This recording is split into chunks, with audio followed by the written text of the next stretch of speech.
तो हमने previous week हम लोग डायनेमिक प्रोग्रामिंग कर रहे थे, तो लास्ट 2 डेज हमने प्रॉब्लम भी सॉल्व की थी। उससे रिलेटेड आज भी कुछ प्रॉब्लम देखेंगे डायनेमिक प्रोग्रामिंग की। तो मैं स्क्रीन शेयर करता हूँ।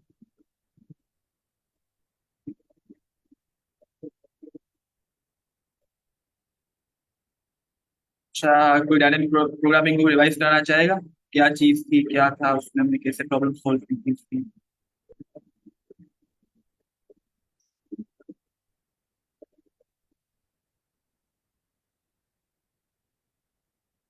यस सर, जुल्फिकार आप शेयर करना चाहेंगे कुछ?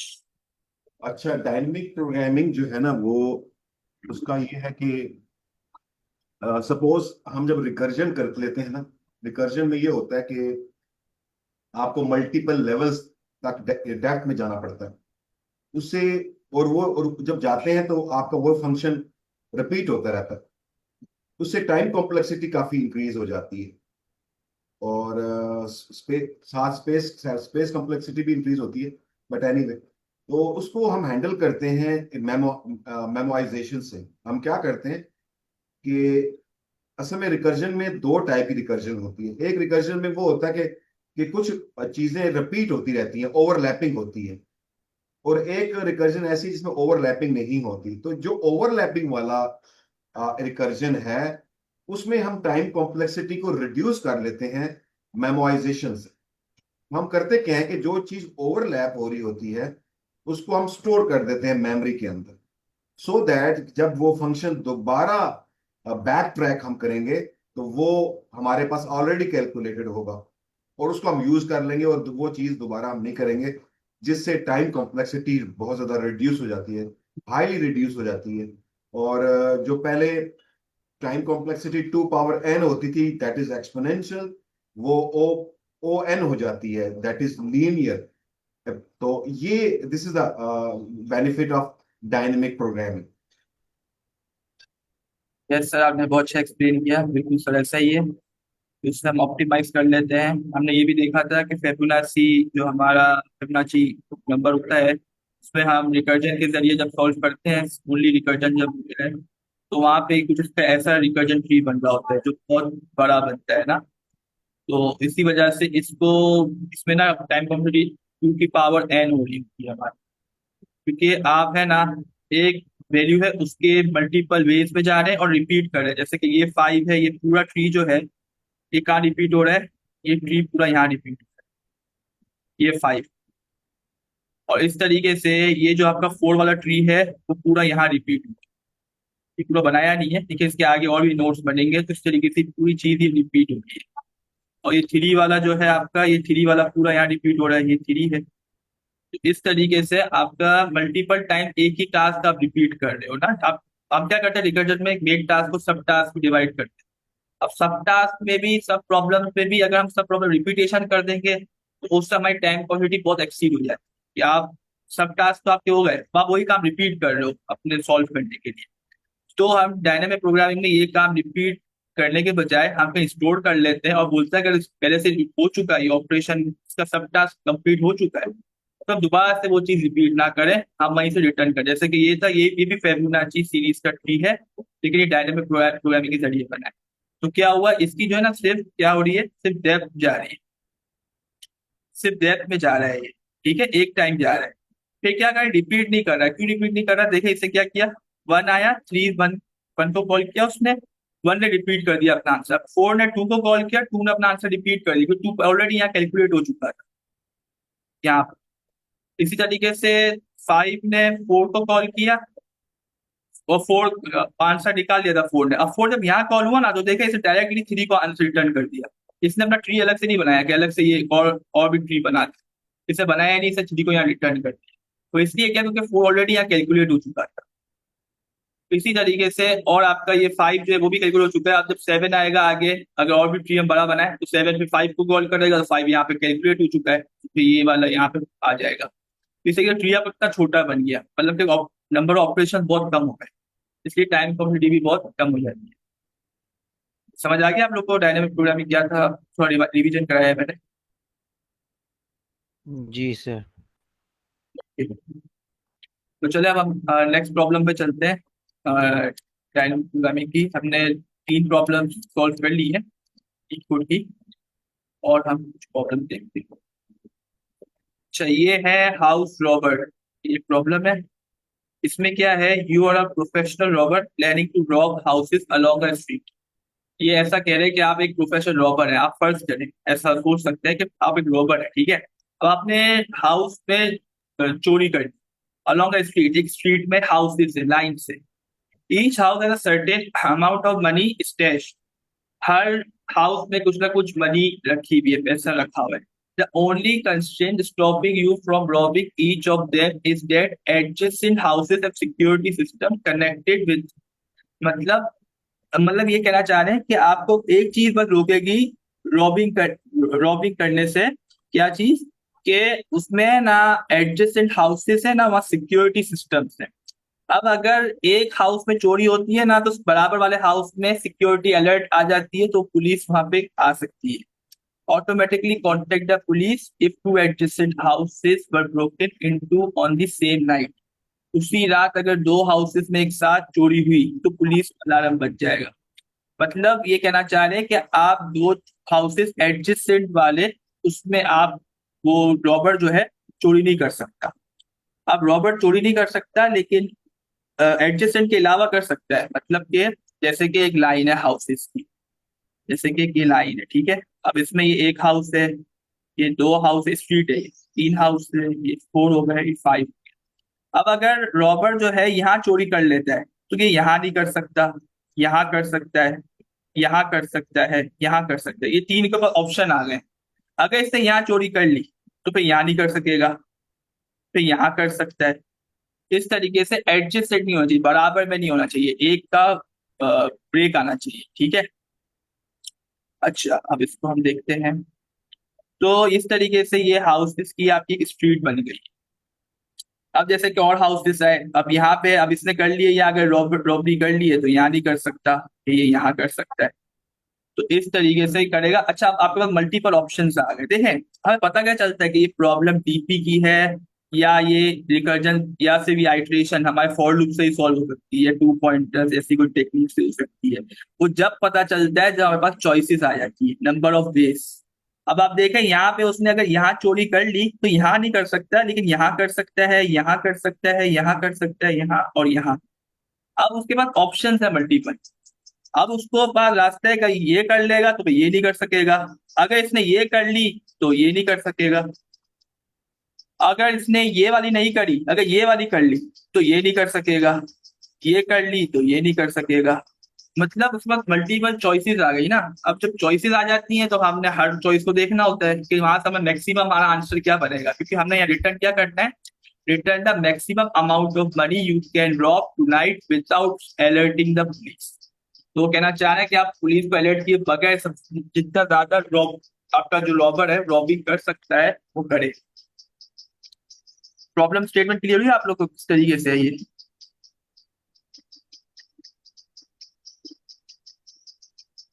आप लोग जरा पार्टिसिपेट भी करें क्लास में, ये क्वेश्चन जरूरी है, इंटरव्यूज सर में आ ये जाए। एडजेसेंट वाली बात बस दोबारा रिपीट करना है। अच्छा अच्छा। ये अच्छा, ये आप कह रहे हैं कि जो चोर है, वैसे मुझे तो ये बड़ा अच्छा क्वेश्चन है, ये कराची वालों के लिए है ना। अच्छा, तो सही सर।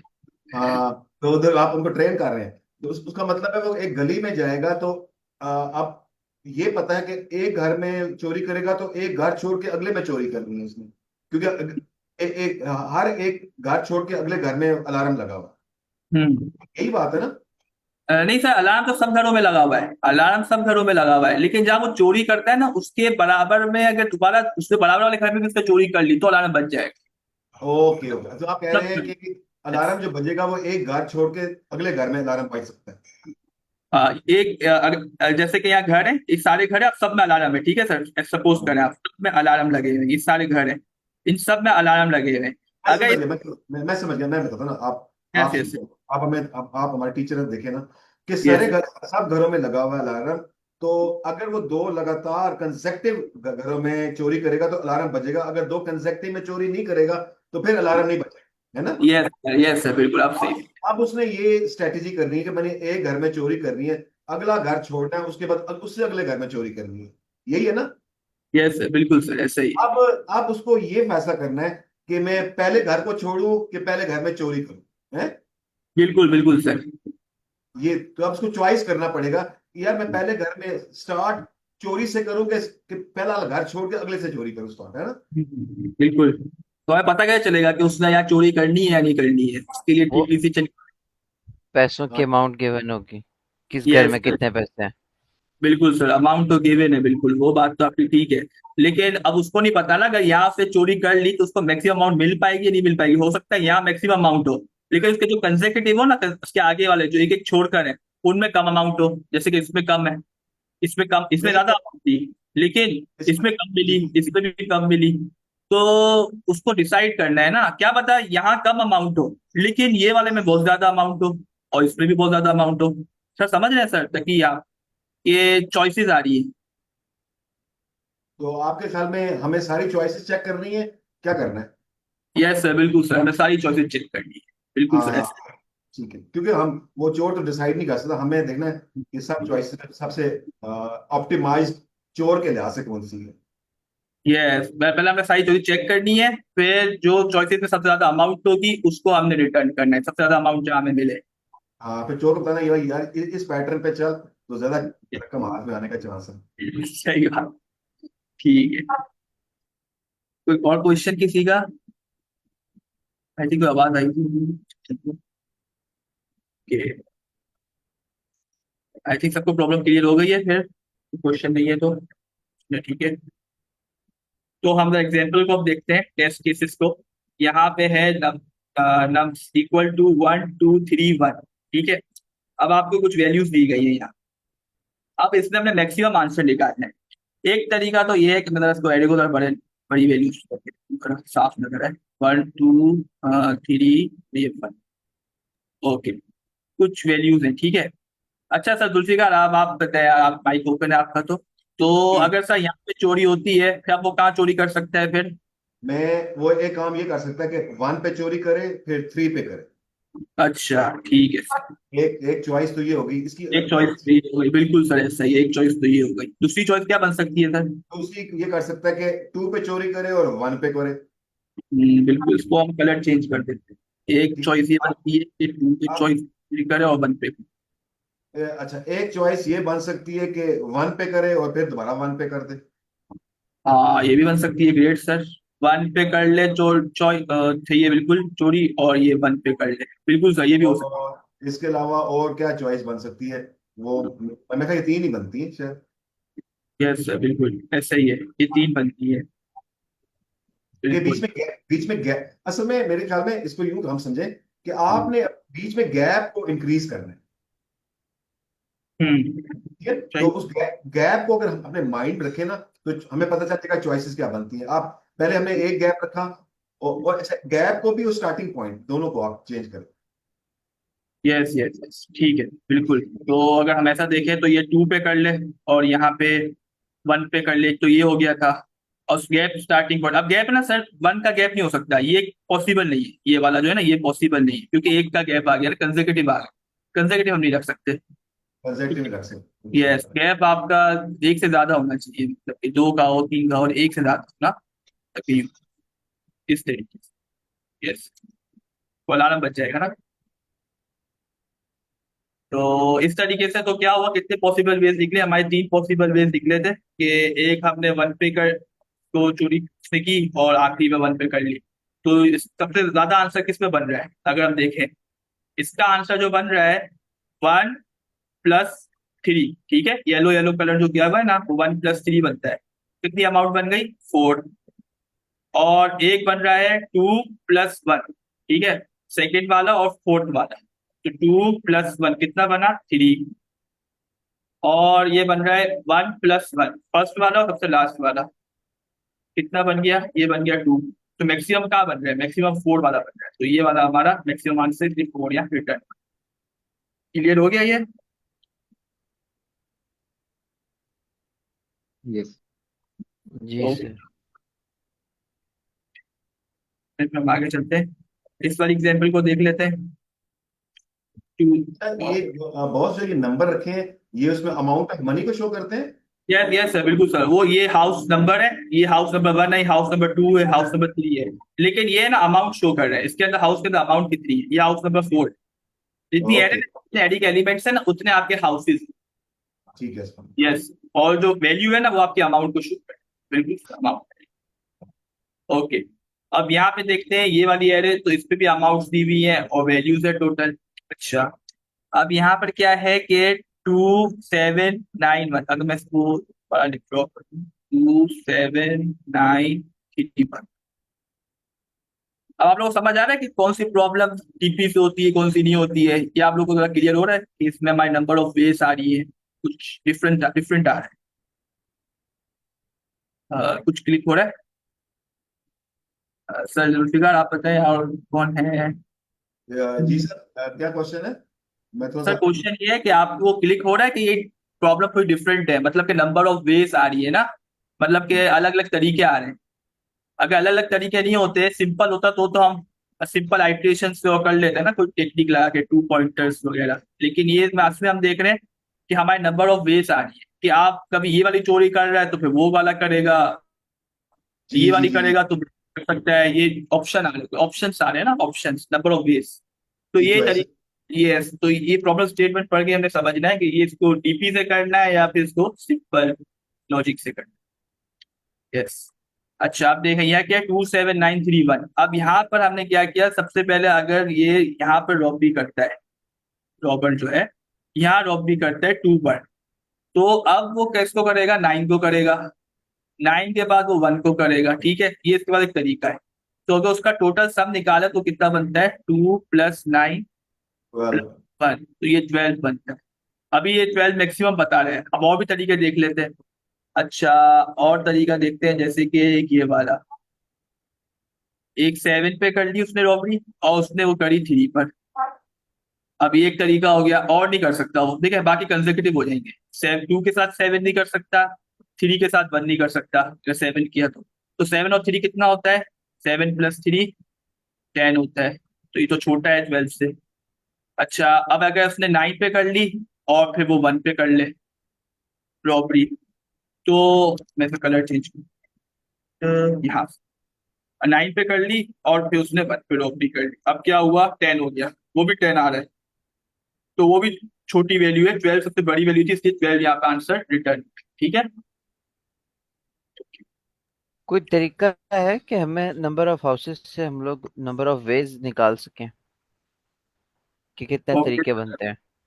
नंबर ऑफ हाउसेस से हम नंबर ऑफ वेज निकाल सकें? सर आई थिंक उसका कोई फॉर्मूला बन सकता है कि मतलब कि जो टोटल वेज होंगी, लेकिन हमें ना क्या करेंगे, ज्यादा वेज पे एक्सीड भी नहीं करेंगे। हम रिकर्जन करेंगे ना, तो जैसे ही हमारा जो आइटरेटर होगा ना वो बाहर चला जाएगा ना, अगर एरे से, या एरे की वैल्यू के बराबर आ जाएगा, या बाहर चला जाएगा, तो हम वहां रोक देंगे उसको, उसके आगे नहीं जाएंगे, वो हमारा बेस केस होगा। समझ आ रहा है सर आपको, कि हम स्टार्टिंग यहाँ से करेंगे, फिर जैसे ही वो, अगर जैसे कि वो लोग जंप करते हुए जा रहे हैं, अब वो जैसे ही उसका टेस्ट केस से बाहर जाएगा ना वो, तो हम वहाँ पे उसको रोक देंगे कि उसकी वैल्यू से बाहर चला गया आपकी साइज की। सही।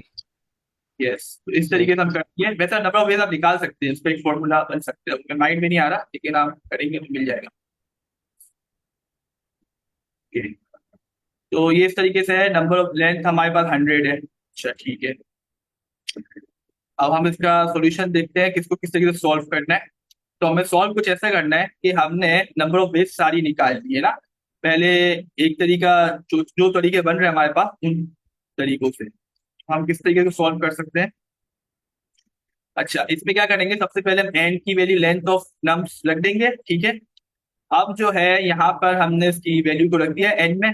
अब क्या करना है, अब हमने करना ये है कि ये हमारा फंक्शन है, ठीक है, ये हमारा ना वो है डीपी फंक्शन है, जो रिकर्सिव फंक्शन है ये वाला ना, जो हमारा चलेगा बार, ये वाला फंक्शन बार बार नहीं चलाएंगे, ये एक बार ही चल रहा है। ये वाला जो है ना, ये हम बार बार चलेंगे। कैसे चलाएंगे, हमने क्या किया, डीपी 0 यहाँ लिख दिया कि 0 इंडेक्स से स्टार्ट करो। हमारा ये 0 है ना, ये जो ना, इसके अंदर वैल्यू जो है ये इंडेक्स को शो कर रही है, तो आई का इंडेक्स कहाँ से स्टार्ट करना है, 0 इंडेक्स से, तो 0 इंडेक्स से हम स्टार्ट लेंगे। अब होगा ये कि जैसे ही वो जब फंक्शन कॉल होगी, तो ये फंक्शन कॉल यहाँ पर आएगा, ठीक है। सबसे पहले आई की वैल्यू को वो चेक कर रहा है, ये हमारा बेस केस है, ठीक है, रिकर्सिव केस होता है और बेस केस होता है रिकर्जन में, ये सिंपल रिकर्जन है। तो यहाँ पे ये क्या, ये हमारा बेस केस हो गया, ठीक है, इसको लिख देते हैं बेस केस।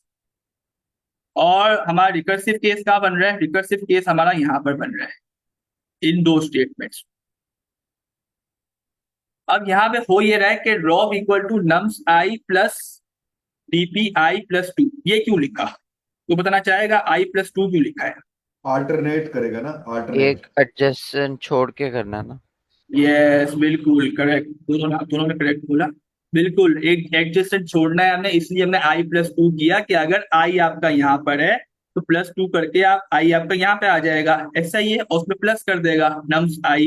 तो जो वैल्यू आ रही है जैसे कि टू आ रही है तो यहाँ टू आ जाएगा, टू प्लस फंक्शन को कॉल कर दिया कि मुझे बताओ कि अल्टरनेटिव वैल्यू क्या आ रही है, तो फंक्शन को कॉल करके हमने पूछ लिया, तो उसको दोबारा कॉल कर दी, यहाँ पे आया वो। अब उसको क्या मिला, यहाँ पे आई की वैल्यू क्या मिलेगी, जाहिर सी बात है वो टू मिलेगी, क्योंकि ये इंडेक्सिंग अगर हम देखें तो ये जीरो इंडेक्स है, ये टू इंडेक्स है, तो इसको अब टू वैल्यू मिलेगी, तो टू मिली आई की वैल्यू, तो टू क्या एन से बड़ा है या बराबर है, नहीं है, ये अभी बेस केस की कंडीशन फॉल्स हो जाएगी। अब क्या होगा, सर टू यस में सर ये yes, I plus to nums आई में नहीं करना चाहिए, ये जो आपने डीपी आई प्लस टू किया है। अच्छा मैम, हमें ना करिए रहे कि डीपीआई प्लस टू, हम डीपी है ना उसमें ना फंक्शन में कॉल कर रहे हैं इंडेक्स की वैल्यू, इंडेक्स की वैल्यू दे रहे हैं, हमें ना कॉल नम्स आई में ना यहाँ कॉल करते वैल्यू, हम नम्स आई, हमें नम्स भेजने की जरूरत नहीं है, क्योंकि नम्स है ना हमारी वो बाहर है मैम, अगर देखें ना आप, ये हमें ना फंक्शन है ना इसके अंदर बनाया है, तो ये नम्स को एक्सेस कर सकता है, क्योंकि इसके अंदर अगर बाहर होता ना इस फंक्शन के, ये वाले फंक्शन, तो मैं नम्स एरे भी बार बार वो कॉल करनी पड़ती, देनी पड़ती है उसको, क्योंकि उसका एक्सेस और ही कर सर पाता। ये लाइन नंबर 4 का क्या मीनिंग है। Line number four, okay line number four, अच्छा अच्छा, ये मैं बताता हूँ मैं आपको, ये पहले आप रिकर्सिव रिकर्जन देख लें फिर ये समझ आएगा कि ये क्या चीज है, ठीक है, पहले इसको देखते हैं रिकर्सिव, अब इस पे फोकस करें सिर्फ, ये जो है ना हमारा मेन फंक्शन ये, ओके। अच्छा अभी हम देखते हैं कि क्या है ये, अब जो है यहाँ पर हमने लिखा है rob equal to nums I plus DP I plus two, ठीक है, तो क्या हुआ था, टू आ गया ये, ठीक है, ये टू इंडेक्स पे आ गया हमारी, यहाँ पे आ गई आई की वैल्यू टू हो गई है और थ्री वाली वैल्यू आ गई।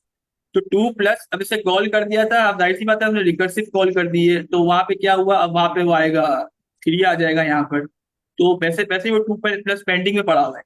अब नया आ गया केस, अब नया केस ये आया है, अच्छा ये टू प्लस नहीं आया था, ये देखा में वन, हाँ वन प्लस आया, सर या ये स्किप ये स्किप वाला क्या सीन है सर?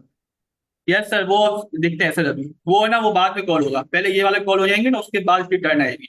वो इसलिए है सर कि वो जो हम स्किप कर रहे हैं ना ऑल्टरनेटिव, अगर हम अच्छा, ऑल्टरनेटिव स्टार्ट नहीं, कर, मैं समझ गया, वो स्किप स्किप वाला भी निकालेंगे और वो दो शाम भी निकालेंगे, फिर उसमें से यस मैक्सिमम मैक्सिमम। यस बिल्कुल बिल्कुल, जो ओके। मैक्सिमम होगा उसको हम रखेंगे, बिल्कुल सर। तो यहाँ पे है ये वन, वन आया, वन प्लस हमने कॉल कर दी थी फंक्शन को, अब उसने प्लस टू कर दिया तो थ्री वैल्यू आएगी यहाँ पे, तो यहाँ पे क्या वैल्यू आएगी, थ्री, और यहाँ पे इंडेक्स तो टू आएगा, वैल्यू थ्री होगी, ठीक है, तो यहाँ वैल्यू अब थ्री आएगी, तो यहाँ क्या आएगा, थ्री प्लस। अब क्या हुआ, वापस से फंक्शन कॉल हुआ, अब जब ये वापस फंक्शन कॉल होगा ना तो आई की वैल्यू क्या जाएगी, टू के बाद फोर जाएगी, ऐसा ही होगा, फोर वैल्यू जाएगी, और प्लस टू किया उसने, तो वो एन से बड़ी हो गई है, आई की एन की वैल्यू जो थी हमारी वो एन के बराबर हो गई है, मतलब एन की वैल्यू फोर थी, तो फोर हो गई है, तो रिटर्न जीरो कर देगा। तो अब क्या हुआ, जहां ये कॉल हुआ था ना वहां रिटर्न जीरो आ जाएगा, तो यहाँ क्या आ गया, जीरो आ गया, इसने कॉल किया था, इसकी जगह पूरी स्टेटमेंट की तरह क्या आ गया, जीरो आ गया, क्योंकि इसमें रिटर्न हो गया है उसको। अब वो रिटर्न क्या हुआ है, जहां पे इसने थ्री प्लस करके कॉल किया था, थ्री प्लस जीरो, यहाँ क्या हो गया, थ्री प्लस जीरो, तो क्या हुआ, रिटर्न क्या हो गया, three plus zero, three return, three आया, तो रॉप में क्या वैल्यू आ गई है, थ्री आ गई, रॉप में थ्री वैल्यू आई है, स्किप में क्या आएगी, स्किप ये इसलिए लगाया है कि हो सकता है कि ये वाली को हम वैल्यू को हम स्किप करना चाहें, ये जो रॉक की वैल्यू थ्री आ रही है, हम स्किप वाली भी ट्राई कर लेते हैं, क्या पता वो ज्यादा बेहतर वैल्यू है, तो skip DP I plus one, अब ये क्या करेगा, यहाँ पर है आई की वैल्यू टू, ठीक है, प्लस वन वाले को सेंड करेगा, तो जब वो करेगा ना यहाँ पे प्लस वन वाले को यहाँ पर, तो आई की वैल्यू हो जाएगी फोर, थ्री, अब थ्री होगी तो वो थ्री होगी ना, तो वो क्या होगा, ये कंडीशन है ना, ये तो ट्रू नहीं होगी, लेकिन ये वाली ट्रू नहीं होगी कंडीशन, क्योंकि थ्री है अभी, और ये वाली ट्रू हो जाएगी, ये स्टेटमेंट चलेगी, तो ये आई प्लस टू के लिए भेज देगी, तो क्या होगा, वापस से वो फाइव पे जाएगा, और वहां से रिटर्न जीरो मिलेगा उसको। तो कुछ मिलेगा ही नहीं उसको, तो स्किप में सिर्फ 0 आएगा। स्किप में क्या रिटर्न होगा फिर, अगर वो 3 + 0 तो 3 आएगा, स्किप में भी 3 आएगा और रॉ पे भी 3 आएगा, तो 3, 3, तो वो क्या आ जाएगा, रिजल्ट में क्या आ जाएगा, स्टोर क्या हो जाएगा, 3 स्टोर हो जाएगा। इस तरीके से। अब शायद को मैं पाइथन ट्यूटर पे चला के दिखा देता हूँ, क्योंकि इस पे काफी कॉल्स हो रही है, तो उस तरीके से एडिटिंग करना तो मुश्किल होता है। मैं पाइथन ट्यूटर पे भी लिख कर रखा हुआ है मैंने इसको। अगर अच्छा ये देख। नहीं, अगर आपने सेकंड सेकंड से स्टार्ट किया है तो पहला हम्म। स्किप, पहला आपने स्किप कर दिया, ठीक है। यस। तो वो ये तो स्किप में वो पहला वाला पकड़ेगा ही नहीं। स्किप में सर वो है ना, ये वाला ना सर, ये जो है, ये है ना, ये क्या कर रहा है, ये जो है ना प्लस करके चेक कर रहा है। अब जो है ये जो है ना, ये क्या करते हैं, सिर्फ कॉल कर रहा है, ये प्लस नहीं कर रहा वैल्यू। नम्स आई देखे सर, इसमें प्लस नहीं हो रहा है, इसमें सिर्फ कॉल हो रही है। तो ये ना अगले वाले को कॉल करके देख लेते हैं, क्या पता ये वाला हमारा सही पैटर्न बन जाए, इधर से तो स्टार्टिंग सही बने। हाँ हाँ हाँ, वो रिकर्सिव का है, ठीक है, चलो कॉल यस कर। यस। ओके वो देख रहा है क्या पता इधर से हमारी स्टार्टिंग अच्छी बन जाए, तो इधर से हमारी कोई वैल्यू आ जाए सही, तो इसीलिए वो ओके। दोनों पॉसिबिलिटी देख रहे हैं। यस। अच्छा, पाइथन ट्यूटोरियल को चला के देखते हैं। तो देखिए सबसे पहले क्या हुआ, यहाँ पर ड्रॉप नाम की एरे बन गई, ठीक है, कॉल हुई। अब n equal to length of nums हुआ। अच्छा, इस स्टेटमेंट का मैं बताता हूँ, पहले आप लोग जरा रिकर्जन समझ जाएंगे ना, फिर ये समझ आ जाएगी। अच्छा क्या है, डीपीआई प्लस डीपीआई हुआ, ठीक है। अब क्या हुआ, ये फंक्शन कॉल हो गई है, फंक्शन कॉल हो गई है, तो यहाँ पे आया हो। अब रिटर्न, यस, अब कॉल, ठीक है।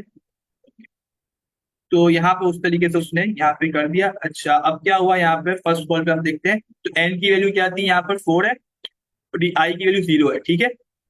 तो 0 ग्रेटर देन इक्वल टू, ये फॉल्स हो जाएगी कंडीशन, क्योंकि आई की वैल्यू 0 है अभी।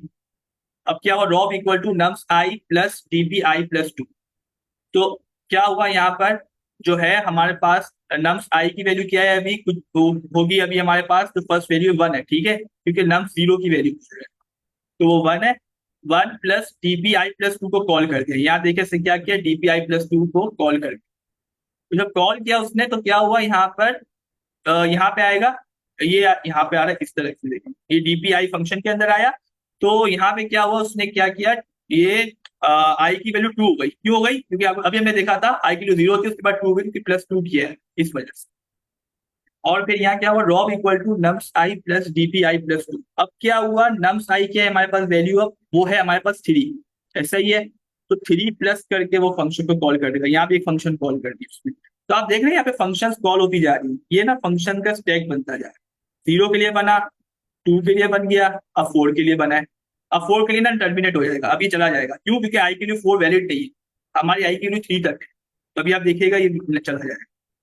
आई greater than equal to 0, N है, ठीक है, अब ये कंडीशन ट्रू हो जाएगी, तो उसे रिटर्न 0 कर दिया। रिटर्न किया उसने, तो अब ये कॉल स्टैक से बाहर जाएगा, हमारा फंक्शन कुछ ऐसा बन गया कॉल स्टैक। सबसे पहले उसमें क्या आया, सबसे पहले उसमें आया 0, फिर 2 आया, अब 4 आया। अब 4 वाली जो कॉल हो रही है ना, उसको वो इनवैलिड कह देगा, हमारी स्टेटमेंट रिटर्न 0 कर देगी, तो ये कॉल स्टैक से बाहर आ जाएगा। रिटर्न 0 हो गया, यहाँ पे देखिए रिटर्न 0 किया उसने, अब देखिए चला जाएगा, अभी चला गया। तो ये हमारा फंक्शन कॉल स्टैक से बाहर आ गया। तो अब ये 4 चला जाएगा, तो 4 को हम हटा देंगे। अब क्या हुआ, अब जो कॉल आ रही है, अब किसकी आ रही है, 2 की कॉल हुई भी थी पहले से। अच्छा, यहाँ क्या हुआ था, 2 की जो ना कॉल हुई, 2 ने कॉल किया था उसको, 2 + 2 4 यहाँ पे हुआ। तो यहाँ पे स्टेटमेंट पे वापस आया वो, यहाँ रिटर्न हो गया था। अब लॉग में क्या वैल्यू आ गई, 3 आ गई। लॉग में वैल्यू कैसे 3 आई, क्योंकि ये स्टेटमेंट अब चल चुकी है। तो लॉग में अब 3 वैल्यू इसलिए, क्योंकि नम्स आई की वैल्यू 3 थी यहाँ पे, और वहां 0 आया, तो 3 + 0 क्या होता है, 3 होता है। 3 आ गया। अब स्किप वाली स्टेटमेंट अब चलेगी। अब ये करेगा, ये स्किप वाली स्टेटमेंट ये करेगी कि 2 है ना हमारी आई की वैल्यू, उससे नेक्स्ट वाली वैल्यू को देखेगी कि वो क्या है। तो वो क्या देखेंगे, यहाँ पे +1 किया, तो आई की वैल्यू 3 आ गई, ठीक है। अब इसके लिए दोबारा कॉल, आई की वैल्यू 3 के लिए कॉल, ठीक है, पहले नहीं हुई थी कॉल 3 के लिए, पहले किसके लिए कॉल हुई थी, 0 2 4। अब किसके लिए कॉल हुई है, 3 के लिए कॉल हुई, तो यहाँ 3 की कॉल आ। अब यहाँ पे वो आया, अब उसने क्या किया, वापस से चेक किया, तो यहाँ पे ये कंडीशन फॉल्स हो जाएगी, और ड्रॉप इक्वल टू नम्स आई। अब नम्स आई की वैल्यू क्या है, 1 है, ठीक है, तो 1 प्लस डीपीआई प्लस 2। तो अब आप खुद सोचें, 3 है आई की वैल्यू ऑलरेडी, +2 करें तो क्या हो जाएगी, 5 हो जाएगी। और हमारी तो वैल्यू सिर्फ 3 तक है आई की, 4 तो है ही नहीं ना, 4 है ना 5 है। तो ये फंक्शन कॉल करेगा, लेकिन यहाँ पे वो रिटर्न 0 उसको मिल जाएगा। तो ये भी आपका 3 भी कॉल स्टैक से बाहर चला जाएगा और 0 रिटर्न। जैसे कि अब क्या होगा, 5 आएगा, ये 5 है ना, ये कॉल से बाहर जाएगा, 5 जाएगा ना। ये 5 जाएगा, अब ये रिटर्न 0 होगा, या रिटर्न 0 हो गया। अब ये 5 भी आपका 5 जो है ना फंक्शन स्टैक में आया था, लेकिन अब वो बाहर निकल जाएगा। यस, अब वो क्या हुआ, कॉल स्टैक से बाहर चला गया, तो अब उसको हम बाहर निकाल देते हैं।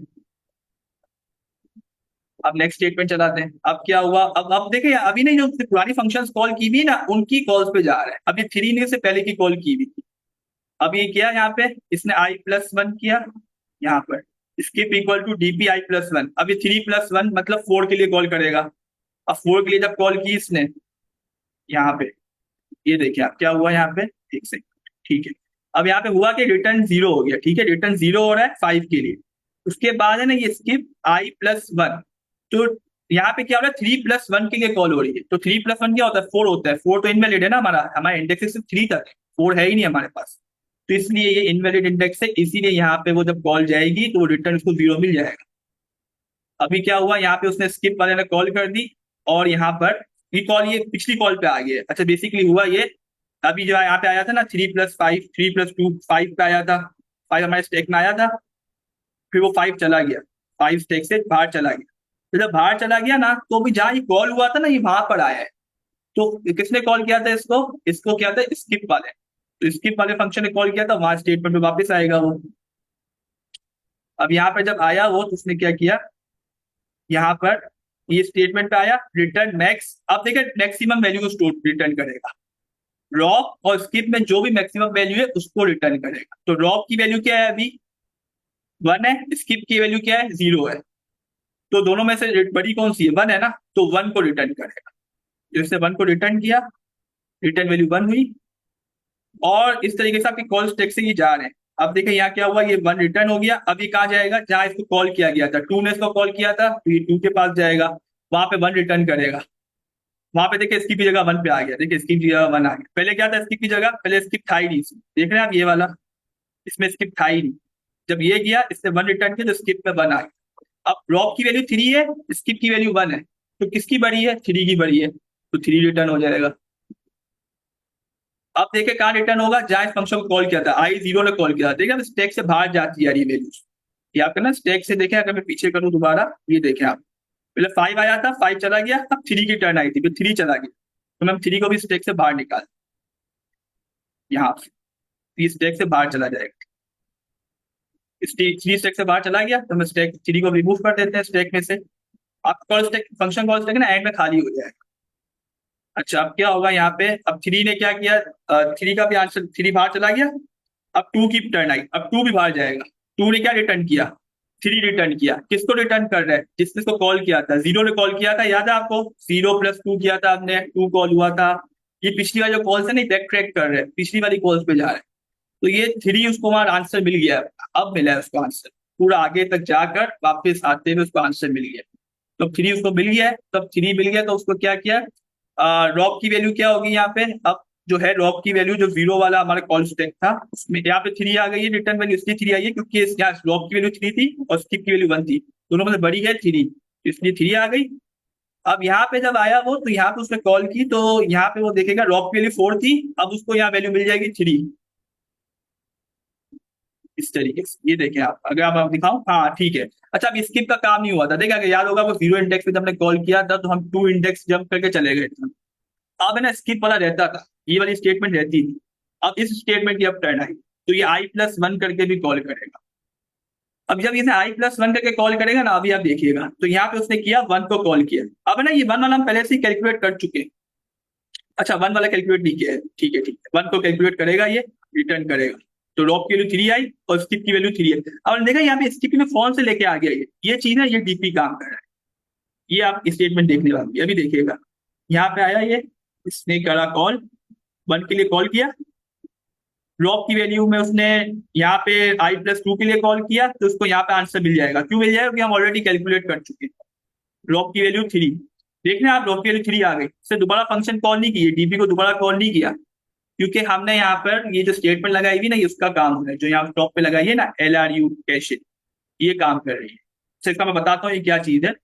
और ये जो है यहाँ पे क्या किया, उसने दोबारा रिपीटेशन नहीं करा। जो हमारा रिपीटेशन हो जाता ना, टाइम पॉजिटिव एक्सपोनेंट पे चली जाती थी, वो इसीलिए चली जाती थी क्योंकि अगर हम यहाँ नहीं लगाते ना ये चीज, तो क्या होता है, ये दोबारा कॉल करता है DPi+2 को, दोबारा से वही चीज रिपीट करता, और यहाँ उसने रिपीटेशन नहीं कर, रुक गया, उसको पहले से आंसर मिल गया, उसने स्टोर करके रख लिया।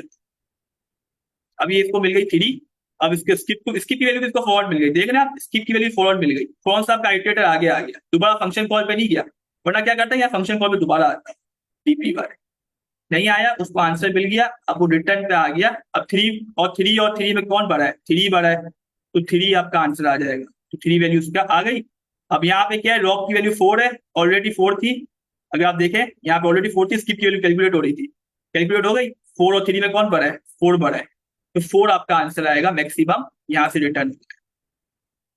तो ये आपका रिटर्न हुआ और ये आपका एग्जीक्यूशन। तो समझ में आया आप लोग को, या कोई क्वेश्चन हो तो पूछ सकते हैं कि ये क्या हुआ इसमें, मतलब कि कैसे कॉल्स चली।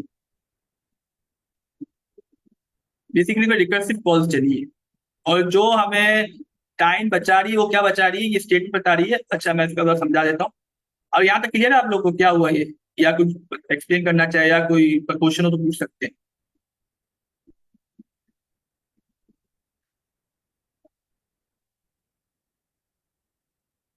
सरकारी तो आपको क्लियर हुआ तो क्या हुआ इसमें।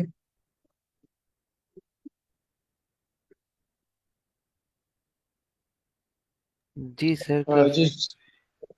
मैं जा गई है, लेकिन डीबी की क्लासेस मैंने स्टार्ट से ले ली, तभी ट्राई कर रहा हूँ कि इसको समझ सकूं, लेकिन काफी बेहतर समझाया, thank you sir. Okay sir, समझ आ जाएगा सर, बस ये रिकर्जन चल रही है, रिकर्जन चल रही है, और वो हम रिपीटेशन नहीं कर रहे, वो हम वहां रोक रहे हैं उसको, कि वो रिपीटेशन ना करे ताकि टाइम क्वांटिटी एक्सीड ना सर हो। ये ओके चैट में एक इनपुट भेजा है मैंने, इस पे वैसे ड्राई रन करके बता दें। अच्छा सर, इस पे टाइरन, ओके इनपुट पे, ठीक है। कि वो सिलेक्शन कैसे करेगा, चॉइस कैसे करेगा, और पहले फर्स्ट क्या कंप्यूट होगा। अच्छा सर, आप भी थोड़ा एक्सप्लेन करना चाहते हो सर, कर ले, शायद कुछ वर्डिंग डिफरेंट हो जाए तो और समझ आ जाए पार्टिसिपेट। सर इस पे ड्राई रन करते हैं तो फिर देखते हैं। ओके ओके ठीक है। ओके तो आपने एग्जांपल टेस्ट केस भेजा है 1711, ठीक है 9, अब इस पे चला के देखते हैं। सर तो फैजान एक यस थोड़ा सा पॉज है, मैं इसको रिकॉर्ड करता हूँ, yes just just few seconds. Okay okay meanwhile हम इसको क्वेश्चन को देखते हैं क्या कह रहा हूँ। सर, इसकी रिकॉर्ड है वो फेसबुक पे मिल जाएगी अगर आपको, ओके ठीक है ठीक है, करा देता तो मिल जाएगी, यूट्यूब पे भी मिल जाएगी, दोनों जगह अपलोड करते हैं। ओके हूँ। जस्ट थोड़ा सा और जस्ट 10 सेकेंड्स। यस मैं बीच में ना उसमें एडिट भी करता हूँ, अच्छा अच्छा तो बस जस्ट मैं सेटिंग कर रहा हूँ उसकी, ये यहाँ और ये यहाँ, और 3 सेकेंड्स बस। जी सर स्टार्ट कर दो। ओके सर, तो यहाँ पर क्या होगा, ये फंक्शन कॉल होगा जिसको ये एरे मिल रही है पूरी। अब यहाँ पे उसने कॉल की रॉ नम्स, अब n equal to length of nums आ गया। यहाँ पर क्या होगा कि इसको वैल्यू मिल गया, पता चल गया कितनी वैल्यूज टोटल है उसमें।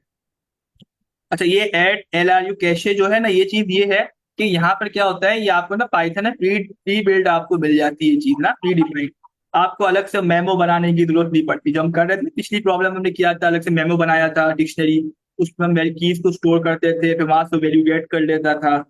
अब वो चीजें ना यहाँ पे आपको मिल जाती है प्री डिफाइंड। अगर आपको उन वैल्यू से काम नहीं है ना, सिर्फ टाइम कॉम्प्लेक्सिटी बचानी है, अगर वैल्यू से कुछ काम नहीं है, तो आपसे देखिए ये लाइन लिख दो, आपको वही काम हो जाएगा कैशे वाला। तो कैशे बन जाता है, ये क्या करते हैं वैल्यूज को स्टोर करते हैं, फिर जब है ना जरूरत पड़ती है ना वो रिटर्न कर देता है, दोबारा से वो काम रिपीट नहीं करता, रिपीट नहीं करने देता, उसको रोकता है।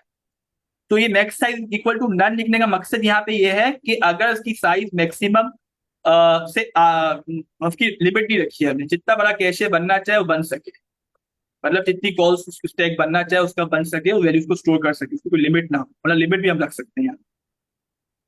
तो ये समझ में आ गया। मैम नादिया आपका क्वेश्चन था ना ये कैशे का। सर ये किन वैल्यूज को स्टोर करेगा, अरे की वैल्यूज को या ये जो डीपी में कॉल हो रही है उन वैल्यूज को? मैम जो डीपी में कॉल हो रही है ना, जिनको आंसर मिल रहा है, जो रिटर्न करने स्टेटमेंट्स, उनको ये स्टोर कर लेगा। तो जब भी जैसी वो वाली कॉल आएगी ना जहाँ पे उसको दोबारा से जाना पड़े, तो वो रोक देगा, वहां पे उसको जाने नहीं देगा, बेसिकली वो रोक देता है दोबारा से आपके रिपीटेशन को। जो सब प्रॉब्लम में रिपीटेशन हो रही होती है ना, वहां रोक देते हैं और आंसर को रिटर्न कर देते हैं, जो हम मेमो के जरिए कर रहे थे, डिक्शनरी जो हमने बनाई थी मेमोराइजेशन की, मेमो के नाम से, और फिर वहां पे हम वैल्यूज को स्टोर करते थे, तो वहीं से हम उसको सर रिटर्न। जैसे जैसे आप यहाँ पे स्टैक बना के दिखा रहे थे, जब DPI+2 आता था, तो वो स्टैक अब डील हो रहा है ये कैशे में, LRU कैशे में। यस यस, नहीं मैं, वो तो अलग है, वो तो फंक्शन कॉल स्टैक है, वो अलग चीज है। ये कैशे हम अलग से एक बनाते हैं स्पेस ना प्रोग्राम के अंदर, मेमोरी के जी। अंदर, सर जो इसका ये आंसर काम। Answer yes sir, yes sir. Basically जो कैशे है ना वो भी एक डेटा स्ट्रक्चर है। वो स्टैक का काम वो कर रहा होता है। मैं ठीक समझ रहा हूँ सर? नहीं सर, उस स्टैक का काम है ना, वो फंक्शन कॉल स्टैक अलग चीज है, ये कैशे अलग चीज है, वो हमारे नहीं, टेम्प स्टोरेज कर कैश रहे हैं। यस कैशे कैशे में भी ना डेटा स्ट्रक्चर वर्क कर रहे होते हैं। जैसे यस कि यस, हम बिल्कुल। हम स्टॉक मार्केट में कैशे यूज करते हैं, तो वो उसके हम्म। अंदर वो क्या बोलते हैं वो फर्स्ट इन फर्स्ट आउट, उसमें क्या वो क्या होती है? ये सब वो क्यों होता है सर? हाँ, तो उसमें क्यों क्यों वर्क कर रहा होता है? यस यस सर, वो हो सकता है उसके अंदर क्या हो वो मुझे नहीं पता, वो हो सकता है डिक्शनरी हो उसके अंदर भी, कि वो वहां से उसको हाँ, वो फाइंड कर क्यू ले। वो जो क्यू है वो कैशे में चल रहा होता है।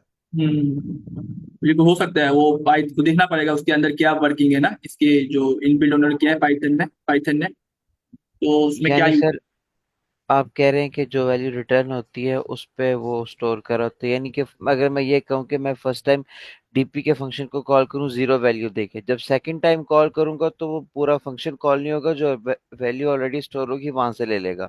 Yes M yes I sir, right? बिल्कुल यही चीज है सर, बिल्कुल। जब आपको ड्राइव करा था ना, आप देखा हमने वैल्यूज डायरेक्ट कर ली थी, दोबारा फंक्शन कॉल नहीं कर रहा था। जब दोबारा जा रहे थे हम, सेकंड टाइम वही चीज रिपीट करने जा रहे थे, तो उसने रोक दिया, वैल्यूज दे रहा था, तो वो कैसे स्टोर कर लेते हैं वैल्यूज। यस सर, बिल्कुल। ओके, तो हम आगे चलते हैं। अच्छा ठीक है, तो यहाँ पे हम आए, अब यहाँ पे के अच्छा अब ये इस्तेमाल लोग इसलिए करते हैं कि टाइम कम लगता है ना इसमें, क्या आप अलग से डिक्शनरी बनाओ, वैल्यू स्टोर करो, अब एक लाइन लिख दो बस, तो आपकी टाइम कॉन्फिडेंस बच जाती है, वही डायनामिक प्रोग्रामिंग वाला काम हो जाता है। आप रिकर्सिव फंक्शन बना दो अपना, और ये लाइन लिख दो, तो वो डीपी वाला काम आपका हो जाएगा। अच्छा, अब जो है यहाँ पर ये कैशे पे जाता है, बार बार चेक करता है, ठीक है। अच्छा, वैन के लिए 10 है, ठीक है। अब यहाँ पे उसके कॉल किया, अब एंड के लिए 10 है ना, तो आई के लिए 0 हुई, तो 0 ग्रेटर देन इक्वल टू 10, तो कंडीशन फॉल्स हो गई। रॉब इक्वल टू नम्स आई, अब नम्स आई की वैल्यू क्या है यहाँ पे 1 है, तो 1 है, 1 प्लस DPI+2, तो 1 के बाद किस पे जंप करेगा, आप वो 0 के बाद किस पे जंप करेगा, ये अभी यहाँ पर है, अब कहाँ आएगा वन यहाँ पे। पे। यस, तो अब यहाँ पे इसको ये इस पे कॉल करेगा, तो इसने कॉल किया, अब ये इसने 2 को भेजा, आई की जो 2 हो जाएगी, आई की जो 2 हुई नेक्स्ट स्टेक नेक्स्ट फंक्शन में। अब यहाँ पे गया तो 2, ये भी कंडीशन फॉल्स हो गई। प्रॉब इक्वल टू नम्स आई+2, तो अब जाहिर सी बात है 2 के बाद किसके पास जाएगा, 4 के पास जाएगा, तो 9 गई। मतलब इंडेक्स नंबर 4 है, 4 जाएगा, तो 4 का अपना कॉल स्टेक बन गया। अब वो चलता ही रहेगा, फिर 6 का करेगा, फिर 8 का करेगा, जितने इंडेक्सेस हैं। अब वो 9 इंडेक्स तक है, 10 इंडेक्स है नहीं। अब यहाँ से वो रिटर्न हो जाएगा, 0 रिटर्न होना शुरू हो जाएगा।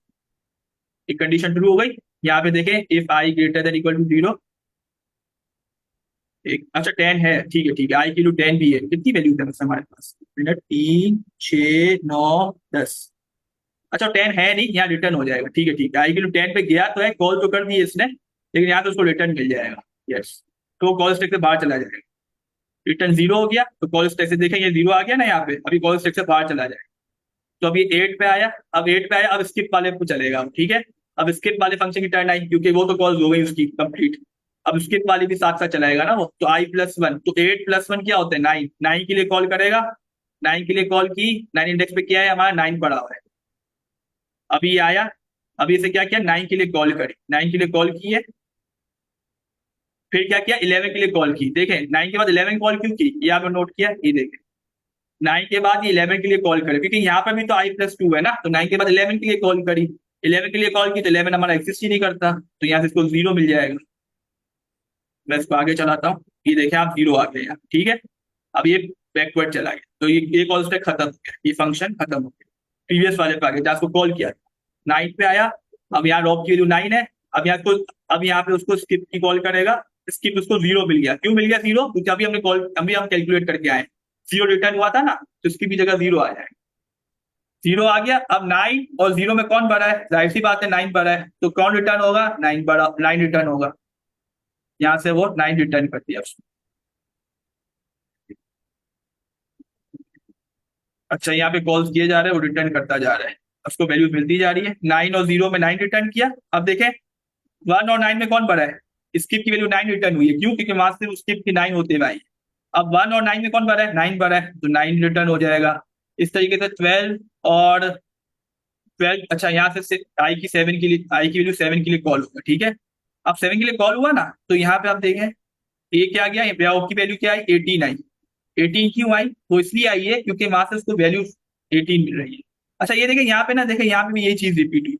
DPI+2 कॉल कर रहे हैं, किसके लिए कॉल कर रहे हैं? 9 के लिए। अभी आपको याद है, अभी हम 9 के लिए कैलकुलेट किया था, आई की 9 के लिए। अभी हमने किया था, स्टेक से बाहर चला गया, वो किया था ना हमने कैलकुलेट, तो हम ऑलरेडी कैलकुलेट कर चुके हैं। तो अब ये क्या करेगा, यहाँ पे दोबारा कॉल कर रहा है 9 के लिए। और जैसे ही वो कॉल करे ना, इसको यहाँ पे फॉर्म वैल्यू मिल जाएगी जो पहले से इसने स्टोर करके रखी हुई है कैशे में। मिल गई। देखें आपको, ये देखें, ये आगे स्टेटमेंट पे आ गई, स्किप वाले पे आ गई, ये आगे इसने दोबारा फंक्शन कॉल पे किया ही नहीं। यही मैं चीज बताना चाह रहा था। तो ये देखिए 18 आ गई यहाँ लॉग की वैल्यू, ये ऑलरेडी कैलकुलेट कर चुका है। यहाँ थी यहाँ पे लॉग की वैल्यू क्या थी? आई की वैल्यू 7 पे जो लॉग की वैल्यू है ना, वो है मैं बताऊं, अगर आई 7 पे कौन है? 9 है, 9 है। और और यहाँ पे वो जो कॉल करने जा रहा है, वो करने जा रहा है 9 को कॉल करने जा रहा है। तो 9 पे कौन पड़ा हुआ है? 9 में अगर आप देखें तो 9 पे है 9, ठीक है। 9 पे 9 है और 7 पे 9 है। तो बेसिकली अब ये 9 को रिटर्न होगा, क्योंकि 9 पे 9 पड़ा हुआ है, ये ऑलरेडी स्टोर कर लिया उसने, हम फंक्शन कॉल वहां तक जा चुकी थी हमारी, इसलिए। तो 9 9 + 9 क्या होता है? 18 होता है, तो इसलिए 18 आ गया यहाँ, ठीक है। उस तरीके से आगे गया। अब ये इसने क्या किया, यहाँ पर स्किप किया। स्किप वाला जो है I+1 पे गया, तो यहाँ +1 पे 7 + 1 8 पे जाएगा। 8 की कॉल पे तो उसको नहीं गया वो, क्योंकि वो ऑलरेडी कैलकुलेट कर चुका था, तो स्किप वहां से 8 भी कैलकुलेट हो गया, तो वहां से उसको 9 दिया। सर अभी हम साहब कुछ ऐड करना चाहेंगे कि ठीक ड्राइडन हो रहा है, या कोई पॉइंट है जो मिस हो रहा हो मुझसे? सर इसको कंप्लीट कर लेते हैं, फिर इसको वो देखते हैं ना। ओके, ठीक है। तो यहाँ 18 रिटर्न हो जाएगा, क्योंकि 12 वो 18 में बड़ा कौन है? 18 बड़ा है, इसलिए 18 रिटर्न हुआ। इसी तरीके से 27। अब आई की वैल्यू 4 के पास 5 इसलिए कॉल होगी, स्किप में +1 कॉल करता है, तो कॉल किया उसने। अब यहाँ से उसको 20 मिला और 18 मिला। 20 और 18 में कौन बड़ा है? 20 बड़ा है, तो 20 रिटर्न हो जाएगा यहाँ से, 20 रिटर्न हो गया।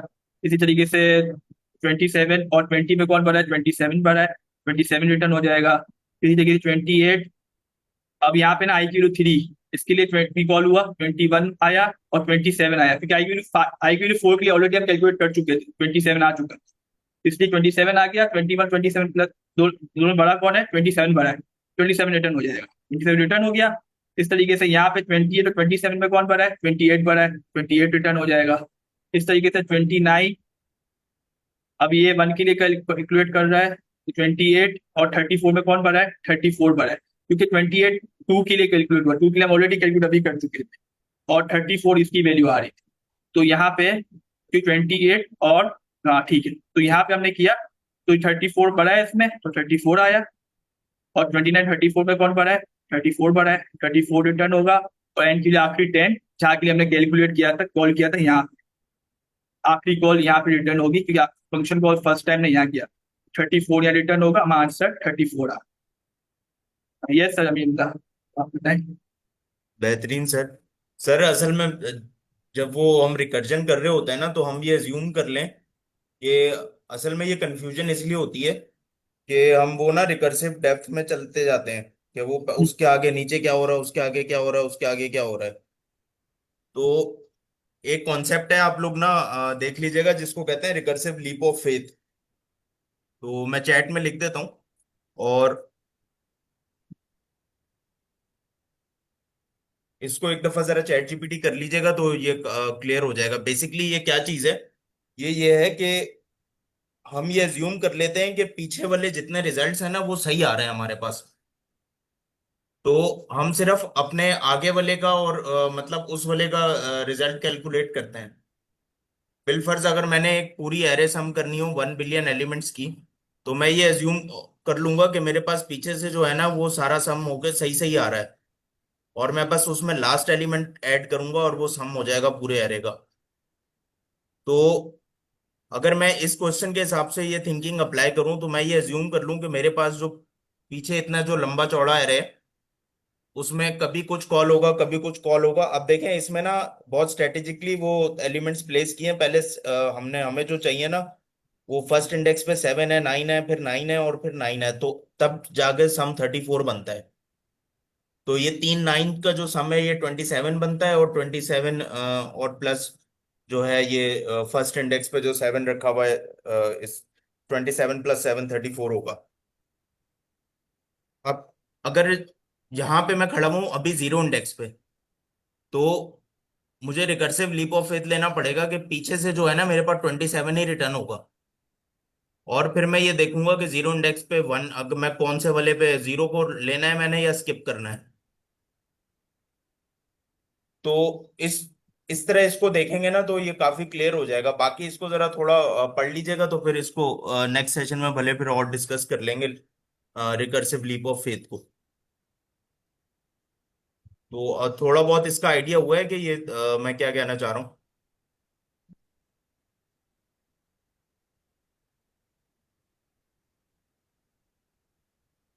सर जी सर, फैजान आपको अजम्पशन हुआ है है ना। या? ये सर आपने अच्छा बताया। ये सर अली तारिक आप क्या कह रहे हैं? मैं वही कह रहा हूँ, अजम्पशन है ना हमारी, जिससे ये हम चलते हैं। जी जी, एजम्पशन है। असल में देखें, अगर हम फैक्टोरियल कैलकुलेट करें ना, तो फैक्टोरियल क्या है कि 5 का फैक्टोरियल जो है वो 5 multiply by 4 multiply by 3 multiply by 2 multiply by 1। तो अब वो सबसे पहले किसका फैक्टोरियल कैलकुलेट करेगा, फिर उससे नीचे नीचे वो कॉल करता रहेगा। अगर अब 1 बिलियन का फैक्टोरियल कैलकुलेट करना हो तो हर दफा वो यही कॉल करता रहेगा। तो हम क्या करेंगे कि हम ये जब हम 1 का फैक्टोरियल कैलकुलेट कर रहे होंगे ना, तो हमें ये अज्यूम कर लेंगे कि वो पीछे से हमारे पास रिजल्ट सही आ रहे हैं, और पीछे से रिकर्जन जो है ना हमें वो सही सही रिजल्ट आके दे रही है। तो मैं जब अगर इस वाले केस में जीरो इंडेक्स पे खड़ा हूंगा, तो मैं बस सिर्फ इस इन तीन को देखूंगा, 0 1 और 2 को। तो ये देख लूंगा, या 0 1 को देखूंगा कि मैंने कौन सा वाला इसमें मुझे लार्जेस्ट मैक्स है। और ये अज्यूम करूंगा कि पीछे से रिजल्ट सही आया है मेरे पास, पीछे से मेरे पास हमेशा मैक्स ही आ रहा है। तो अगर मैं इस वाले फर्स्ट स्टेप पे खड़ा हो जाऊं 0 1 पे, और मैं ये अज्यूम कर लूं पीछे से मेरे पास 27 आ रहा है, तो मैं इधर इसमें से मैक्स लेके 7 ऐड करके 34 आगे दे दूंगा। तो ये मेरे पास एक तो ये लार्जेस्ट इस तरह हो जाएगा। अच्छा, अब इसको अगर हम उस तरफ बिल्कुल बॉटम एंड पे ले जाएं कि हम बिल्कुल 8 और 9 इंडेक्स पे खड़े हुए हैं, या 7 8 9 इंडेक्स पे खड़े हुए हैं, तो वहां से भी हम यही कर लेंगे कि कंपेयर करके मैक्स ही कंपेयर कर रहे हैं बेसिकली, और तो कुछ नहीं कर रहे। तो जो काम आप पहले पे कर रहे हैं ना, वही काम आप दूसरे स्टेप पे कर रहे हैं, वही काम तीसरे पे कर रहे हैं, वही काम आखिरी स्टेप पे कर रहे हैं। तो आखिरी स्टेप तक जाके देखने की जरूरत नहीं है कि वहां पे क्या काम हो रहा है, वो वही काम हो रहा है जो पहले पे हो रहा है। बेसिकली वही कोड बार बार रन हो रहा है। तो इस चीज को जो है ना वो रिकर्सिव लीप ऑफ फेथ कहते हैं, कि हम ये एज्यूम कर लेंगे कि जो हम पहले पे काम कर रहे हैं ना वही आखिरी पे काम हो रहा है। तो आखिरी पे रिकर्जन अपना काम सही सही कर रही है, और वो सही करके रिटर्न लेके आएगी। नहीं सर, ये मुझे बताएं ना कि इस अजम्पशन का क्या फायदा, क्या उससे हमें क्या पीछे कहीं वो गड़बड़ गड़बड़ भी करती है? नहीं नहीं सर, गड़बड़ नहीं करती। बेसिकली ये समझने के लिए आसान है। नहीं, इसमें क्या, रिकर्सिव लीप, इस इसका फायदा ये है इस एडिशनल कि अजम्पशन की क्या जरूरत है? इस एजम्पशन की सर जरूरत ये है कि अगर बिलफर्ज मैं आपको बोलूं कि एक रिकर्सिव फंक्शन चलाना है जो कि 900 टाइम्स डेप्थ में चलेगा, 900 टाइम्स कॉल होगा, और हर दफा +5 होगा उसमें। एक कोई वैल्यू है वेरिएबल की, बिलफर 0 है, और वो रिकर्सिव फंक्शन चलेगा जो 900 दफा चलना है, और हर दफा उस वेरिएबल में +5 ऐड होता रहेगा, +=5। सिंपल सा एक रिकर्सिव फंक्शन है। सही है सर, यहां तक तो क्लियर है ना ये बात मैं क्या बताना चाह रहा हूँ? क्या है नहीं, वो अजम्पशन तो सिनेरियो क्रिएट कर रहा हूँ। अजम्पशन तो क्लियर है, एजम्पशन लेकिन बता रहा हूँ, सिनेरियो वाला क्रिएट हो गया, ये सिनेरियो तो समझ आ गया ना मैं क्या कह रहा हूँ? नहीं, बात आपकी तो अजम्पशन समझ में आई है, लेकिन उसका यहाँ यूज पर्पस क्या है वो समझ नहीं आया। वो अभी बता रहा हूँ। वो असल में ऐसे होगा। अब देखें, 900 टाइम्स चलाना है ना हमने वो फंक्शन, रिकर्सिव फंक्शन, और हर दफा +=5 करना है, यही काम हो रहा है। तो मैं बजाय कि मैं पहले से चलूं और 900 दफा नीचे जाऊं और +=5 करूं, मैं ये एज्यूम कर लूंगा कि 899 टाइम्स जो है ना वो रिकर्जन सही काम करके आएगी और अपना सही रिजल्ट लेके आएगी, +=5। सही सी करके आएगी। मुझे जाके देखने की जरूरत नहीं है उस लेवल पे, रिकर्सिव लेवल पे, कि वहां पे क्या काम हो रहा है। मैं बस पहले लेवल पे खड़ा हूंगा, दूसरे लेवल पे खड़ा हूंगा, और ये एज्यूम कर लूंगा कि वहां नीचे जितने रिकर्सिव लेवल्स पे काम हो रहा है ना, वो बिल्कुल सही हो रहा है। अच्छा, आप ये कह रहे हैं कि हमें अगर ये कॉन्फिडेंस है कि ये पूरे डेप्थ तक सेम चलेगा, तो बजाय आप, जब हमें कॉन्फिडेंस आ गया तो नीचे जाने की जरूरत नहीं, ऊपर ही कैलकुलेशन बार डालो है। जी, क्योंकि देखें, ये जो कोड लिखा है, ये बार बार यही रन हो रहा है ना।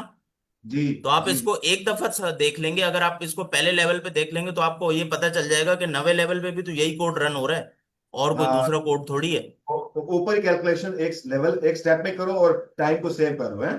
जी।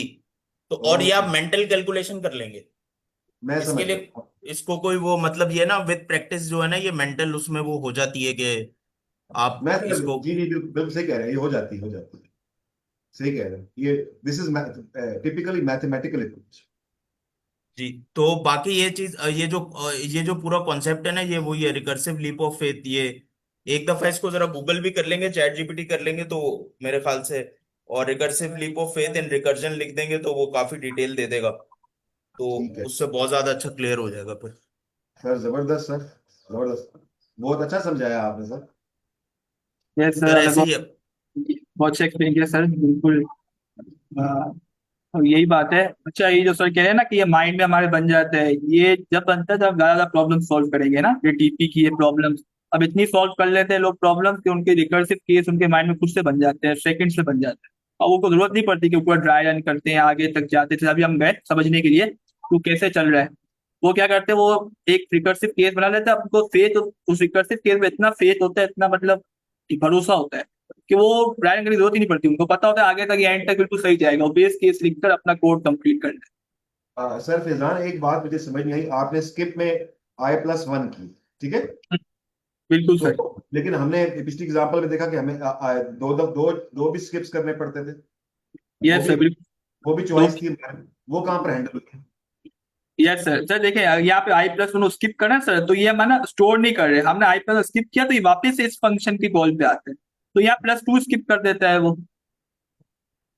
मतलब अच्छा आप एक नेक्स्ट वाले को कॉल कर रहे हैं लेकिन उसके आगे वो दो को कॉल कर देगा। तो मतलब कि ये हो ये रहा है कि यहाँ पे ना, इसलिए हमने नम्स I+ सिर्फ ड्रॉप वाले में स्टेटमेंट में लिखा है, स्किप वाले में नहीं लिखा। आप ये नोट कर रहे हैं सर, नम्स I+। सर, इसको कल कल डिस्कस कर लें, दोबारा इसको फिर नई प्रॉब्लम कर लेंगे। ये सर, इसको करा डिस्कस कर लेंगे शुरू में, फिर हम ठीक। न्यू प्रॉब्लम पे चलेंगे। ठीक है sir. Sir time. Sir sir जी सर, क्वेश्चन कर लें।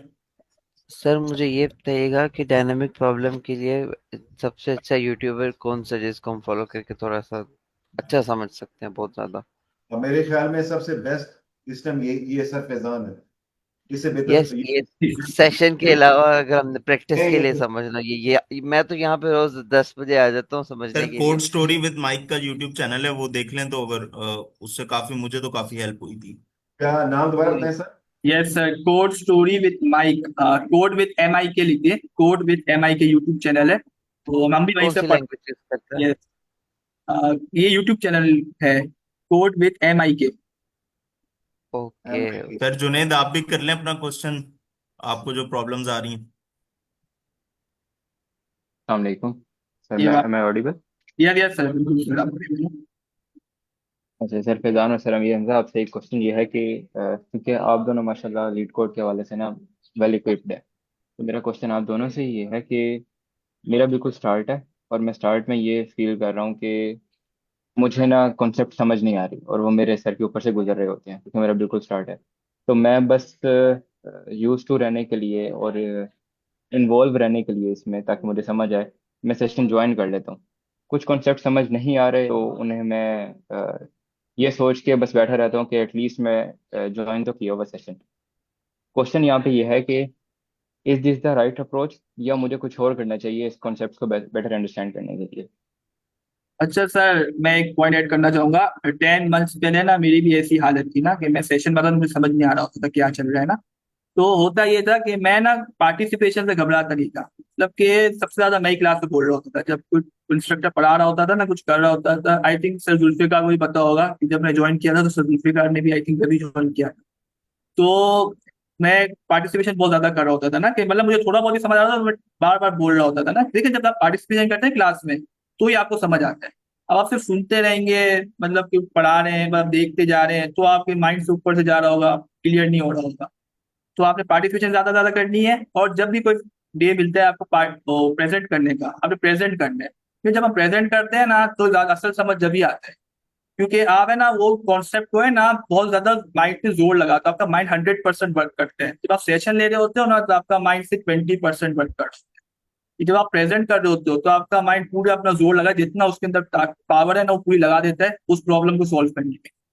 क्योंकि आप, होता है कि सामने को लोग देख रहे हैं, वो हम कुछ बोलेंगे अगर मैं गलत कर दूंगा, ऐसा होता है ना एक चीज। तो वो आप इतनी प्रैक्टिस हो जाती है, तो वो आप ज्यादा ज्यादा आप यूज कर सकते हैं अपनी कॉन्सेप्ट को ग्रैस्प करने के लिए। जो आपको थोड़ा बहुत ही समझ आए ना, उसको प्रेजेंट करना, ये सबसे अच्छा तरीका है। मैं भी इसमें कर दूं ऐड? यस सर, बिल्कुल सर, आप ऐड करें। अच्छा, जो जो लोग फर्स्ट टाइम आते हैं ना इसमें, आप उसमें दो अप्रोचेज हैं। जैसे कभी इनके माइंड में भी क्वेश्चन आया, वो बाकी लोगों के माइंड में भी आता है कि यार मुझे समझ ही नहीं आ रही। और क्योंकि हम जिस एनवायरनमेंट के अंदर खुद स्टडी कर रहे होते हैं अपने इंस्टीट्यूट में, तो हम ये हमारा माइंड उधर उस तरफ शिफ्ट होता है कि क्यों ना कोई यूट्यूब चैनल देख लें, कोई मुझे मुझे बता दें, मैं खुद पढ़ के आऊंगा। अच्छा, अगर आप इस पहले स्टेप में उन यूट्यूब्स की तरफ जाएंगे, तो अब आपके माइंड में जो क्वेश्चन है, तो आप क्या करेंगे? आप उस यूट्यूब पे जाके फोकस होकर उसको स्टडी होने करने की कोशिश करेंगे। तो पहली स्टेप में जब आप अपने फोकस को इंक्रीज करेंगे, आपकी स्पीड बहुत रिड्यूस हो जाएगी और चीजें समझ में आना बहुत कम समझ में आएंगी। उससे क्या होगा, आप डिमोटिवेट हो जाए। तो वजह ये होगी, जैसे जैसे आप आगे जाएंगे कुछ चीजें नहीं आएंगी, आप बहुत फोकस होकर पढ़ेंगे, दिमाग थक जाएगा। तो शुरू में अप्रोच जो ये होती है कि आप जैसे अभी आप कर रहे हैं, बैठे रहे और ये देखें क्या हो रहा है, ये वर्ड्स यूज हो रहे हैं। तो अब जब ये पूरा कोर्स कंप्लीट हो जाएगा, उसके बाद जब नेक्स्ट कोर्स में जाएंगे, तो फिर अगर आप वो यूट्यूब वाली अप्रोच वो यूज दोनों को मिक्स करके करेंगे, तो आपको बेहतर समझ में आना शुरू हो जाएगा। शुरू में अगर आप कहेंगे नहीं मुझे कोई चीज बता दे, मैं बड़ा फोकस होकर पढ़ूंगा, वो फोकस होकर तो आप पढ़ रहे होंगे, लेकिन जल्दी ही आप एग्जॉस्ट हो जाएंगे। क्योंकि वो जब चीजें आगे बढ़ेंगी ना, नहीं आएंगी, तो आप कहेंगे ये मुझे समझ में नहीं आ रहा, ये समझ में नहीं आ रहा। तो वो एक बड़ा, और एक बात और भी याद रखें, टीचर और किताब में फर्क ये होता है कि किताब एक अच्छा, कहते हैं book is a good friend, but the thing is book can not speak. आपके माइंड में क्वेश्चन आया तो बुक बोल नहीं सकती है, टीचर बोलेगा। तो वो जो इंटरेक्शन होती है वो बुक नहीं कर सकती, वो टीचर करता है। तो इसे आप टीचर के साथ इंटरेक्शन करते हैं, तो बहुत सी चीजें ऐसी होती हैं जो आपके फर्स्ट लेवल पे सॉल्व हो जाती हैं। तो बाकी वो मैं जफर शाह साहब की बात करूंगा, वो बिल्कुल ठीक कहते हैं कि फर्स्ट लेवल पे डायरेक्ट लर्निंग होती है। ठीक है, आपने जो हो रहा है आप उसको ऑब्जर्व करें क्या हो रहा है, फिर जब आप दोबारा अटेम्प्ट करेंगे ना, तो वो पीछे आपका वो एक्सपीरियंस आपके साथ होगा और आप बेहतर स्टेप लेना शुरू कर देंगे। जज़ाकल्लाह जैसा आपने भाई, बहुत thank you so much sir. Sir मेरी सजेशन ये होगी कि आप ज्यादा से ज्यादा प्रेजेंट करें जो आपको आता है। बिलफर्ज अगर एरे आता है ना, तो वो एरे के क्वेश्चंस आप वो ज्यादा से ज्यादा प्रेजेंट कर लें। और अगर अब कोई नया क्वेश्चन है ना, वो आपने सीख लिया है या वो उसकी अप्रोच समझ आ गई है, तो और कुछ नहीं करना, वो क्वेश्चन दोबारा से किसी भी सेशन में जाके प्रेजेंट करते हैं बस। ये करना है। और जो कॉन्सेप्ट सीखने हैं ना, वो सेशंस में ही सीख लें। मतलब जो अब कोई डीएसए के एल्गोरिथम्स के ना बेसिक सेशंस चल रहे होंगे, डीएसए फॉर बिगनर्स के, उनमें जाके वो कॉन्सेप्ट पढ़ा रहे होंगे, लिंक लिस्ट होगा, ये वो सारे हैश मैप्स होगा, ये सारे वहां पे आप बैठ जाएं तो वो आपको सिर्फ, और पार्टिसिपेट कर लेंगे तो समझ आ जाएगा। सिर्फ अगर आप वो सेशन ले लेंगे ना, तो वो आपको हैश मैप समझ आ जाएगा जो भी इधर, या लिंक लिस्ट समझ आ जाएगी। और अगर आप पार्टिसिपेट कर लेंगे तो ज्यादा अच्छी समझ आ जाएगी। और बस हाँ, फिर उसका कोई भी जो क्वेश्चन हो वो किसी भी नेक्स्ट सेशन में जाके प्रेजेंट करना। असल ये में ये सर, थोड़ा सा सर एडवांस अमीर, थोड़ा सा है। जी सर। जी, ये सर अमीर आपकी बात से एग्री करता हूँ। मैं आपको बताऊं कि कंप्यूटर साइंस जिन्होंने की होती है सीएसएस के, उन्हें भी समझ में नहीं आता। ये मेरा तो एक्सपीरियंस होता है। मैं बेसिकली सीएसएस बैकग्राउंड का बंदा नहीं, लेकिन एक कंसिस्टेंट रहने की वजह से, जब अब मैं कल मेरी मीटिंग थी, वो वहाँ सीएसएस का लड़का बैठा हुआ था। जब मैं बोल रहा था उसको वो कहता है ये मुझे चीजें आती ही नहीं। द रीजन इज दैट कि आप इसमें आप एंटर करें, वो बैठे रहे, देखते जाएं। और ये जो सर अमीर बात करें, कोई एक डेटा स्ट्रक्चर, मतलब दिमाग के ऊपर प्रेशर डालने की कोई जरूरत नहीं है। कोई एक डेटा स्ट्रक्चर पकड़ लें, उसको क्लास में प्रेजेंट कर दे। जब मैंने शुरू किया था, तो उसने वो मैम रमेशा था नाम, मुझे तो कच समझ में नहीं आती थी। और मैंने दूसरी क्लास की तीसरी क्लास में ना, मैंने वो स्लाइडिंग विंडो पे प्रेजेंटेशन दे दी। अच्छा, ये हाई कोर्ट गुरु पे बड़ी अच्छी बात है, उन्होंने साहब ने कहा बहुत जबरदस्त एक्सप्लेन किया है, जबकि मेरा दिल कह रहा था मैंने क्या खाक एक्सप्लेन किया है। बट लेकिन ये कहने का मतलब ये है कि आज मेरी कॉम्प्रीहेंशन बहुत बेहतर है। तो अगर मैं उसको उस क्लास को देखूं तो मुझे मुझे कुछ भी नहीं आता था। तो जो पहला स्टेप है ना, उसमें आपने प्रेशर नहीं डालना माइंड के ऊपर। आप देख, आप उस पूरे में से कहेंगे मैं बस ये एक चीज में मैं देख लेता हूं। उसको आप चैट जीपीटी पे देख लें, जहां देखें उसको आके प्रेजेंट करें, उस एक चीज को बस उससे फायदा ये होता है कि आपके माइंड पे प्रेशर भी एक चीज का होता है, और वो आप रिलैक्स होते हैं, उस एक चीज पे फोकस करते हैं। वो एक चीज, ये अल्लाह ताला ने फितरत बनाई है इंसान के अंदर, इंसान की नेचर है। उसको एक चीज अगर सही समझ में आ जाए, उसके अंदर पावर क्रिएट हो जाती है। वो कहता है अगली चीज मैं खुद कर लूंगा, बल्कि वो जल्दी अंडरस्टैंड करना शुरू कर देता है। तो एक चीज पे फोकस करें, उसको प्रेजेंट करता है क्लास के अंदर। बल्कि मैं तो कहूंगा 2-3 दफा ना, 2-3 सेशन किसी को के सेशन में क्या है जी, मैं आपको ना स्लाइडिंग विंडो करवाता हूँ, कभी उसकी वो एनिमेशन कर दें, फिर कुछ छोटे छोटे एग्जाम्पल लेके ना आप करवाएं, तो मुझे यकीन है वो आपको आराम से समझ में आना शुरू हो जाएगा। सर एक और टिप है, वो ये है कि भूल गया, जहन से निकल गई, लेकिन आई थिंक चलें आए तो फिर कॉल मैं स्टैक, शेयर कर सर कॉल स्टैक करें सर। दूँ। यस। अच्छा, मैं एक और पॉइंट ऐड करना चाहूंगा, कि है ना वो, अब है ना पहले तो हम लोग जब प्रेजेंट करते थे ना, तब से फ्राइडे का डे मिलता था ना, वहाँ हम प्रेजेंट करते थे शुरू शुरू में ना। तो अब है ना, अब आप देख सकते हैं सेशन इतने चल रहे हैं, 3 PM वाला भी है, सुबह 5 AM वाला भी है। वहाँ प्रॉब्लम लोग प्रेजेंट ही करते हैं, थोड़ा आसानी हो गई है, तो अब ज्यादा प्रेजेंट कर सकते हैं। कि ऐसा कोई मसला नहीं का प्रेजेंट का मौका नहीं मिलेगा आपको, हर जगह आपको चांस मिलेगा। जी सर। अच्छा सर, वो जो टिप मैं बता रहा था वो ये है कि आप देखें इसमें ना एक और चीज है, फर्क समझें। हम यहाँ ना प्रेजेंट का वर्ड यूज करें, टीचिंग का वर्ड यूज नहीं कर रहे। तो शुरू में जब आप प्रेजेंट करेंगे ना, तो ये सोच के नहीं आए कि मैं जो हूं ना वो बहुत अच्छा प्रेजेंट करूंगा और मुझे सब कुछ आता है, और जो है वो मैं आज ऐसा पढ़ा के जाऊंगा कि सबको सब कुछ समझ आ जाएगा। तो आपने सिर्फ प्रेजेंट करना है, आपको जो चीज आती है वो आप दैट्स इट, आपने बस वो डिलीवर करनी है आगे। ये नहीं सोच, ये बगैर सोचे कि वो किसी को समझ आ रहा है किसी को नहीं आ रहा, पूछ लें आप, लेकिन वो ये डिफरेंस है कि वो आप प्रेजेंट कर रहे हैं और सिर्फ टीच नहीं कर रहे। तो बस डायरेक्टली आप प्रेजेंट कर दीजिएगा, जैसा मर्जी प्रेजेंट होता है, भले बहुत अच्छा होता है या बहुत खराब होता है, तो वो विद टाइम इम्प्रूव हो जाएगा। जी सर, और इसकी सर सबसे बेस्ट अप्रोच एग्जांपल पता क्या है? माइक्रोसॉफ्ट की विंडो है। पहले विंडो पता 92 आई थी, एकदम एक्सपी नहीं आई, विंडो 10 एकदम नहीं। बस ये अप्रोच अगर आप यूज करें, आप लाइफ में कामयाब हो जाए। Thank you thank sir, you so बहुत मच। अच्छे पॉइंट सेट किए। चले टू बी फिर। पहले से बहुत ज्यादा यस। Yes sir. ऐड कर। सर टू बी ऑनेस्ट पहले से बहुत ज़्यादा मोटिवेटेड फील कर रहा हूँ, अल्हम्दुलिल्लाह, थैंक यू सो मच। और अगर मैं समराइज करूँ आपके पॉइंट्स को, तो आपने बताया कि एक पार्टिसिपेशन मुझे करनी है, दूसरा प्रेजेंट करना है, और तीसरा गिव अप नहीं करना, और बेशक स्लो पेस के साथ चलना, लेकिन चलना है। और सबसे तो इंपॉर्टेंट बात है, छोटे चंक्स में जाना। Done, done, thank you so much, thank you so much. जज़ाकल्लाह खैर। Thank you everyone. हम सेशन को एंड करते हैं, टाइम ओवर हो गया है। ओके, फिर कल मिलते हैं फिर। ओके, अल्लाह हाफिज एवरीवन। अल्लाह हाफिज।